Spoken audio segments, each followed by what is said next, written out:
এই মুহূর্তের বড় খবর, অন্নপূর্ণা ভান্ডারের নতুন পোর্টাল চালু হয়ে গেল। অনস্ক্রিনে দেখতে পাচ্ছেন পশ্চিমবঙ্গ সরকার, government of West Bengal Annapurna Yojana portal লেখা চলে এসছে। তো এই নতুন পোর্টালে আপনারা স্ট্যাটাস কিভাবে চেক করবেন, যারা আগে থেকে লক্ষ্মীর ভান্ডারের টাকা পাচ্ছিলেন তাদের এই নতুন পোর্টালে আবার আবেদন করতে হবে কিনা, নতুন যারা আবেদনকারী তাদের কিভাবে অনলাইনে আবেদন করতে হবে, আমরা সব কিছু জানবো এই ভিডিওতে। তাই অবশ্যই ভিডিওটিকে প্রথম থেকে শেষ পর্যন্ত দেখার অনুরোধ করছি। তো প্রথমে অন্নপূর্ণা ভান্ডার নিয়ে নারী ও শিশু কল্যাণ দপ্তরের মন্ত্রী অগ্নিমিত্রা পাল নতুন আবেদনকারী ও পুরাতন আবেদনকারীদের জন্য কি বলেছেন আমরা জেনে নেব। রিঅ্যাপ্লিকেশন ইজ নট রিকোয়ার্ড। যারা যারা লক্ষ্মীর ভান্ডার পেতেন তাদেরই নাম আবার করে অন্নপূর্ণার ভান্ডার, জাস্ট নামগুলো ট্রান্সফার হয়ে যাবে এই স্কিমে। না, ডাইরেক্ট ব্যাংক ট্রান্সফার হবে। এবং যারা পাননি, আমরা খুব শীঘ্রই একটি পোর্টাল শুরু করতে চলেছি, সেখানে তারা যারা পাননি এতদিন তারা অ্যাপ্লাই করবে। তো শুনতে পেলেন, যারা পুরাতন আবেদনকারী অর্থাৎ আগে থেকে লক্ষ্মীর ভান্ডারের টাকা পাচ্ছিলেন তাদের এই নতুন পোর্টালে আর আবেদন করতে হবে না, কিন্তু যারা নতুন আবেদনকারী তাদের অনলাইনে আবেদন করতে হবে। তো এই পোর্টালে আসার জন্য আপনাদের মোবাইলের ব্রাউজারে চলে আসবেন। ব্রাউজারে আসার পর গুগলে চলে আসবেন।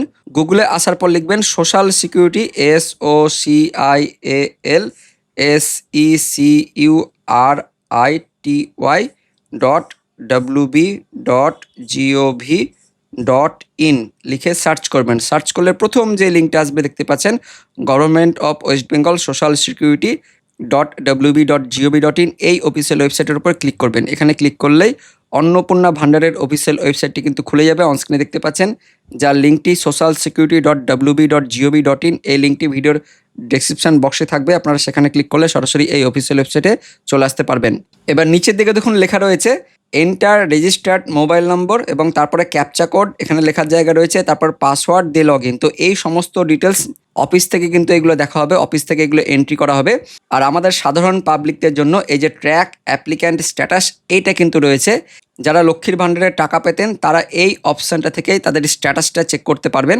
এখানে ক্লিক করার পর নতুন করে একটা পেজ খুলবে, যেখানে সেই পুরাতন আবেদনকারীর মোবাইল নম্বর অথবা আধার নম্বর অথবা ব্যাঙ্ক অ্যাকাউন্টের ডিটেলস দেওয়ার পর আপনাদের ক্যাপচা কোডটা দেওয়ার পর সাবমিট করলে আপনারা কিন্তু স্ট্যাটাস চেক করতে পারবেন। বর্তমানে এই অপশানটা কিন্তু এখনও পর্যন্ত চালু হয়নি, এটা নিয়ে কিন্তু কাজ চলছে। পরবর্তীকালে অবশ্যই এটা কিন্তু চালু হয়ে যাবে।